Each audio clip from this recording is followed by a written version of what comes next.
दुनिया के दूसरे सबसे ज़्यादा शांत देश के तौर पर जाना जाने वाला न्यूजीलैंड ऑस्ट्रेलिया से लगभग 4000 किलोमीटर की दूरी पर मौजूद है। लेकिन मुझे पूरी उम्मीद है कि हमारे देश में रहने वाले ज़्यादातर लोग केवल और केवल क्रिकेट और क्रिकेटर्स की वजह से ही न्यूजीलैंड को जानते होंगे। आपको बता दें कि केवल क्रिकेट ही नहीं बल्कि न्यूजीलैंड दुनिया भर में और भी कई बातों को लेकर काफ़ी मशहूर है। शायद आपको पता हो कि काफ़ी मशहूर film Lord of the ring की शूटिंग न्यूजीलैंड की खूबसूरत वादियों में ही की गई थी, क्योंकि यहाँ के ऊंचे ऊंचे माउंटेन रेंज और ब्यूटीफुल लेक्स मिलकर काफ़ी खूबसूरत नज़ारे बनाते हैं। वही यह दुनिया का सबसे ज़्यादा मीट और सी फूड सप्लाई करने वाला देश भी है। अगर वेदर की बात करें तो यहाँ का वेदर बिल्कुल यूके से मैच करता है, जहाँ बहुत कम गर्मी पड़ती है और लंबे समय तक सर्दियाँ, जिसके साथ यहाँ हाई क्लास लिविंग स्टैंडर्ड। लेकिन हैरान करने वाली बात यह है कि न्यूजीलैंड की आबादी जो यूके की 7% भी नहीं है। सभी कुछ इंसानों के लिए सही और अच्छी कंडीशन होने के बावजूद भी न्यूजीलैंड का लगभग 80% हिस्सा पूरी तरह से खाली है। क्यों न्यूजीलैंड की ज़्यादातर आबादी न्यूजीलैंड के नॉर्थ साइड में रहती है? आखिर ऐसा क्यों? आइए जानते हैं यही सब कुछ अपनी आज की इस वीडियो में। अगर ऑन द मैप हम न्यूजीलैंड की लोकेशन को देखेंगे तो हमें पता चलेगा कि न्यूजीलैंड दुनिया के और लैंड्स एरिया से काफ़ी अलग और दूर दिखता है। अगर आप एशिया के भारत या पाकिस्तान से बाय प्लेन न्यूजीलैंड के लिए जाते हैं तो आपको पूरा अरेबियन सी और इंडियन ओशन को पार करने के बाद लगभग 18 से 20 घंटे का लंबा सफ़र तय करने के बाद ही आप न्यूजीलैंड पहुंच पाएंगे, जो एशियन और यूरोपियन देशों से काफ़ी लंबी दूरी है। कैसे पहुंचे इंसान न्यूजीलैंड? न्यूजीलैंड के बसने के इतिहास के बारे में वैसे तो कई बातें कही जाती है, लेकिन ज़्यादातर लोगों का मानना है कि 13वीं शताब्दी के समय में माओरी लोगों द्वारा इस आइलैंड को ढूंढा गया था। उस समय माओरी पैसिफिक ओशन में मौजूद पोलोनेशिया आइलैंड में रहा करते थे। वहाँ वह ज़्यादातर मछली पकड़कर अपने जीवन को जिया करते थे, लेकिन उनके व्यवसाय में आने वाली बड़ी दिक्कतों के चलते यह लोग एक समय में पोलिनेशिया आइलैंड को छोड़कर किसी नए आइलैंड की तलाश में निकले थे और उनका नेतृत्व कर रहा था कूपे नाम का व्यक्ति, जिसे न्यूजीलैंड को खोजने का खिताब दिया जाता है। उस समय में कूपे के नेतृत्व में 20 से 25 लोगों के साथ लंबी समुद्री यात्रा करने के बाद इस ट्राइब्स की तलाश जाकर न्यूजीलैंड पर ख़त्म हुई थी। यह वही टाइम पीरियड था जब एशिया की तरफ चंगेज खान और मंगोल यूरोप और एशिया में अपना कब्जा जमा रहे थे। वहीं माओरी लोगों के बारे में गहरी जानकारी रखने वालों का कहना है कि माओरी ट्राइब्स के सरदार कूपे द्वारा न्यूजीलैंड को 13वीं शताब्दी से पहले ही खोज निकाला गया था। यह समय लगभग 750 एडी का बताया जाता है। भरपूर सी फूड, फल और बड़े बड़े पहाड़ों के साथ हरे भरे घास के मैदानों वाला यह आइलैंड इस माओरी ट्राइब्स को अपना जीवन जीने के लिए बिल्कुल परफेक्ट लगा। इसलिए कूपे द्वारा अपने कुछ साथियों को पोलिनेशिया आइलैंड भेजकर अपने बाकी बचे हुए लोगों को भी बुला लिया गया। माओरी लोगों के न्यूजीलैंड में बस जाने के बाद 17वीं शताब्दी तक यह लोग बड़े आराम से अपना जीवन जीते रहे, क्योंकि यह आइलैंड दुनिया के और हिस्सों से काफ़ी अलग पड़ता था, जिस वजह से इन लोगों को किसी दूसरी जाति के लोगों से न तो किसी तरह का खतरा था और न ही किसी तरह की दुश्मनी। लेकिन इस समय वेस्टर्न कंट्रीज ने अपनी पावर को बढ़ाने के लिए नए नए उपनिवेशों को ढूंढना शुरू कर दिया था। ऐसे में वेस्टर्न कंट्रीज के एक्सप्लोरर दुनिया के कोने कोने में मौजूद आइलैंड्स, कंट्रीज और कॉन्टिनेंट को ढूंढकर उस पर अपना अपना कब्जा करने के लिए निकल पड़े थे। और इन्हें एक्सप्लोरर्स में शामिल था एक डच एक्सप्लोरर एबल टेस्मैन, जो किसी नए कॉन्टिनेंट या फिर आइलैंड की तलाश में पैसिफिक ओशन की तरफ पहुंचा, क्योंकि इसका ख्याल था कि पैसिफिक ओशन के इस हिस्से में कोई न कोई आइलैंड जरूर मौजूद होगा जिस पर यह अपना कब्जा करके अपनी कंट्री का विस्तार कर लेगा। इसी सोच के साथ साल 1642 में टेस्मैन ने न्यूजीलैंड को खोज लिया था, लेकिन अपने इस फर्स्ट अटैम्प्ट में टेस्मैन को न्यूजीलैंड से उल्टे पांव लौटना पड़ा, क्योंकि यहाँ उसका सामना माओरीज से हो गया।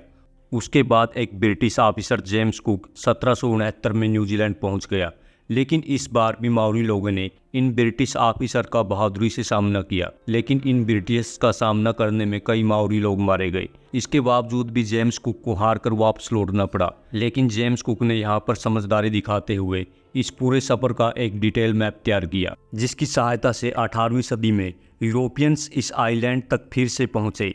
इस बार यूरोपियंस ने हमेशा की तरह अपनी चालाकी दिखाते हुए माओरीज को व्यापार करने और उसे प्रॉफिट कमाने का लालच देते हुए न्यूजीलैंड में एंट्री कर ली। इसके बाद वहां पर यूरोपियंस ने अपनी नेवल फोर्स को तैनात कर दिया। बाद में लगभग 100 सालों के अंदर अंदर ब्रिटिशर्स ने न्यूजीलैंड का पूरा कंट्रोल अपने हाथों में ले लिया। ट्रीटी ऑफ वेतांगी 1840 में न्यूजीलैंड के माओरी और ब्रिटिशर्स के बीच एक महत्वपूर्ण संधि हुई, जिसे ट्रीटी ऑफ वेतांगी नाम दिया गया। इस ट्रीटी के हिसाब से न्यूजीलैंड अब ब्रिटिश एम्पायर का एक हिस्सा बन चुका था और इस संधि के बाद ही माओरी लोगों का अस्तित्व पूरी तरह से खतरे में आ गया था। शुरू में माओरी लोगों की जनसंख्या इस समय लगभग 2 लाख के आसपास थी, लेकिन समय बीतने के साथ साथ यह पॉपुलेशन बढ़ने की बजाय लगातार घटने लगी और घटते घटते यह 40,000 तक रह गई। और पॉपुलेशन का इस तरह से घटने के पीछे 2 मुख्य वजह बताई गई, जिनमें से एक वजह थी यूरोपियन लोगों के न्यूजीलैंड में आने के साथ वह सभी बीमारियां भी न्यूजीलैंड पहुंची, जो उस समय यूरोपियंस के बीच आम थी। लेकिन नेचर के करीब रहने वाले माओरीज में इन बीमारियों से लड़ने के लिए इम्यूनिटी मौजूद नहीं थी, जिस वजह से यह लोग बड़ी तेजी से बीमार होकर मर रहे थे। वही वेतांगी संधि हो जाने के केवल 5 साल के बाद ही ब्रिटिशर्स को लेकर माओरीज में विद्रोह शुरू हो गया, जिसकी वजह से इन विद्रोहों को दबाने के लिए बड़ी तादाद में माओरीज को मारा गया, जिसे माओरीज पॉपुलेशन पर सीधा सीधा असर पड़ा। न्यूजीलैंड का डेवलपमेंट लगभग 40 सालों तक माओरीज द्वारा किए गए विद्रोहों के बाद लगभग 1881 में जाकर, जब माओरीज के लगभग सभी चीफ मारे जा चुके थे, तब ब्रिटिशर्स को भी एहसास हो गया था कि बिना यहाँ की लोकल ट्राइब्स को साथ लिए न्यूजीलैंड का डेवलपमेंट नहीं कर सकते। इसीलिए ब्रिटिशर्स ने इन लोगों को अपने साथ डेवलपमेंट प्रोजेक्ट्स में शामिल किया। इसके बाद न्यूजीलैंड का प्रोग्रेस का सफ़र शुरू हो गया। क्यों है खाली न्यूजीलैंड? जैसा कि हमने वीडियो की शुरुआत में सवाल उठाया था कि आखिर न्यूजीलैंड का 80% हिस्सा खाली क्यों है और ज़्यादातर आबादी न्यूजीलैंड के नॉर्थ साइड में ही क्यों रहती है। तो आपको बता दें कि न्यूजीलैंड के साउथ का हिस्सा ज़्यादातर ऊंचे ऊंचे पहाड़ों और पथरीली ज़मीन का है, जिस वजह से यहाँ पर रोड जैसी बेसिक स्ट्रक्चर को, जो किसी भी जगह की डेवलपमेंट की पहली सीढ़ी होती है, वह भी तैयार नहीं की जा सकती। वहीं पहाड़ों की ईस्ट साइड लैंड एरिया बेहद खुश्क और अनफर्टाइल है, जिस वजह से यहाँ पर सिंचाई करके भी खेती नहीं की जा सकती। फार्मिंग और इंफ्रास्ट्रक्चर के मामले में जीरो डेवलपमेंट होने की वजह से न्यूजीलैंड की 1% आबादी भी यहाँ नहीं रहती और यह सारी आबादी नॉर्थ साइड में मौजूद ऑकलैंड में रहती है। आखिर क्यों कम है न्यूजीलैंड की आबादी? दोस्तों, न्यूजीलैंड की आबादी शार्टनेस को कम करने के लिए यहाँ इमिग्रेट करने वाले लोगों को काफ़ी सहूलियत दी जाने लगी है, क्योंकि वर्ल्ड वार 2 से पहले यहाँ नॉन वाइट पीपल का रहना अलाउड नहीं था और 1950 तक न्यूजीलैंड की आबादी कम होने की सबसे बड़ी वजह यही रही थी। लेकिन बाद में यह रिस्ट्रिक्शन ख़त्म कर दी गई। तब चीन, इंडिया और फिलीपींस से लोग इमिग्रेट करके आने लगे और इसके बाद न्यूजीलैंड की पॉपुलेशन में अच्छा खासा बूम देखने को मिला।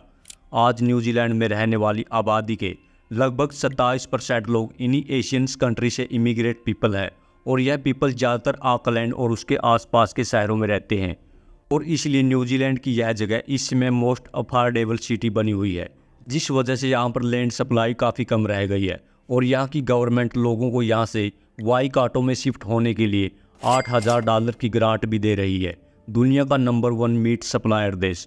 दोस्तों, आपको बता दें कि न्यूजीलैंड दुनिया का सबसे ज़्यादा एनिमल मीट सप्लाई करने वाला देश है, क्योंकि यहाँ की फुल ऑफ लस ग्रीनलैंड गाय, बकरियाँ और भेड़ों के पनपने के लिए बहुत ही ज़्यादा उपयोगी है। जहाँ एक तरफ न्यूजीलैंड की पॉपुलेशन 50 लाख है, वहीं यहाँ पाए जाने वाले फार्मिंग एनिमल्स की पॉपुलेशन लगभग 3 करोड़ के आसपास है।